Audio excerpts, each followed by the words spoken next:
Chad, would you like to tell us about our Dungeon Master tip? I'd love to. Dungeon Master tip for today is using holy sites in your stories and campaigns. Places of power testify to the glory of bygone eras, hinting at wisdom lost in the ebb and flow of history's tides. Long after belief and cultures are gone, their great works remain, leaving a landmark for generations to come. Such is the allure of a holy site. Those who seek knowledge or a touch of wanderlust consider pilgrimages to the wonders as part of their education. It is well known that travels to holy or mystical locations can often reveal untapped potential within those who accept the journeys to such sites. Holy sites are a great way to lean into the lore of particular cultures or deities of your campaign world.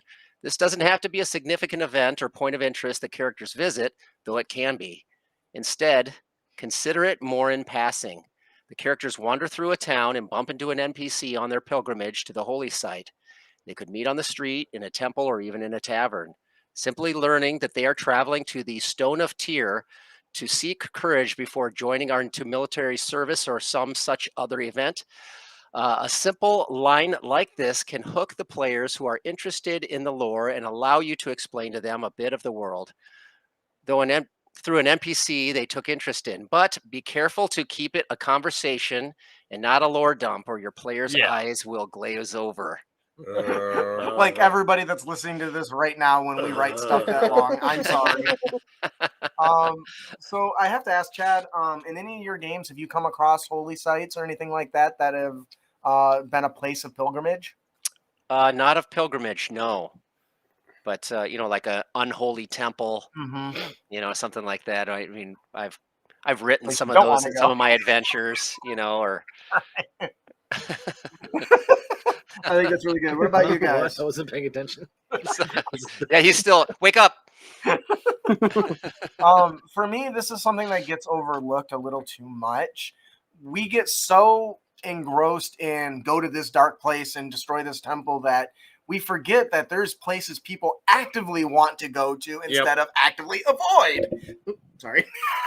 And I think that that's something is a good opportunity, especially if you want, let's say you've got a cleric or a paladin or a character that specifically is involved in religion in their character. Having something like this that either competes against or is a place of interest to them might draw them to that location without it necessarily being a more obvious hook, because not every player that picks up the paladin or cleric is interested in that, but you could start to learn from those interests by having sites like this. And it also makes the world feel like it's alive when people are actively out going to places around you to see these big sites. What do you think, D? Sure. I do have a place like this in my own homebrew campaign, actually. And it takes place in the future where a majority of the world's been destroyed and covered in demon guts. It's been taken over by demons and monsters, pretty much. Okay. And all the major cities have this giant holy energy that's around it, like a bubble that keeps everyone safe.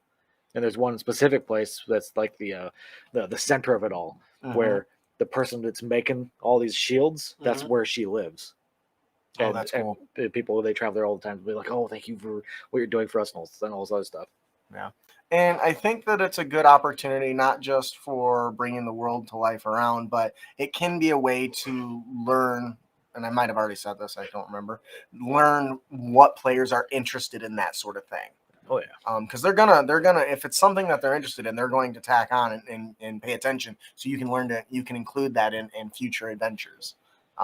It's pretty straightforward. It's a lot like having places of, I think in our fantastic terrain, one of the terrains was an area where an archangel had touched down and blessed the area. Nice. And the area around that, they built a temple around it and everything. And people that go there, especially those that are followers of said, what I don't remember what BS it is, but whatever angel follower is there, they gain like the benefit of like the bless spell or something. So awesome. For so amount of time. So you can do a lot with those. So I could see something like this being used as a downtime activity, Even if you wanted to do like a little solo adventure downtime Uh-huh. activity where there's, okay, hey, you really, and maybe they visit this holy place and they're blessed with a magical instrument, or something like that. Ooh, It's nice. just bringing it back to the bard thing, So Yeah, I mean, nice I callback. could see you using that, in a lot of different ways. Yeah, absolutely. Dulcinea says using positive in quotes holy sites can be thrown in almost anywhere, and there's not enough of them, in my opinion. We always, as adventurers, we always hear about the dangerous places, never the you need to go visit this place. It's got a great view. An angel touchdown there. That would be shitty if you're being chased by like a horde of undead like zombies and stuff, and you find this field or this round relic that platform, and you get up onto it and you're just trying to hide, and you realize that they can't get past you, but you're surrounded by like a mile of this undead, and you're like, oh fuck, what are we gonna do? See, and that would be a great example to talk about. So let's say they ran into this NPC who's on this pilgrimage, and a rift opens to the abyss or some shit, and the place is being overrun, and the player characters can't fight them all off. And you recall that this particular holy site that this pilgrimage took was known for repelling demons or something. That might be a callback to that event, and the characters might be like, "Oh, what if we go there? Is it hollowed ground? Does it stop them from getting in?" You get there, you're really excited, they're running, and it doesn't stop them, they die anyway. But options. Right. Fucked up. All right, that'll do it for our Dungeon Master tip. Holy sites and stories and campaigns.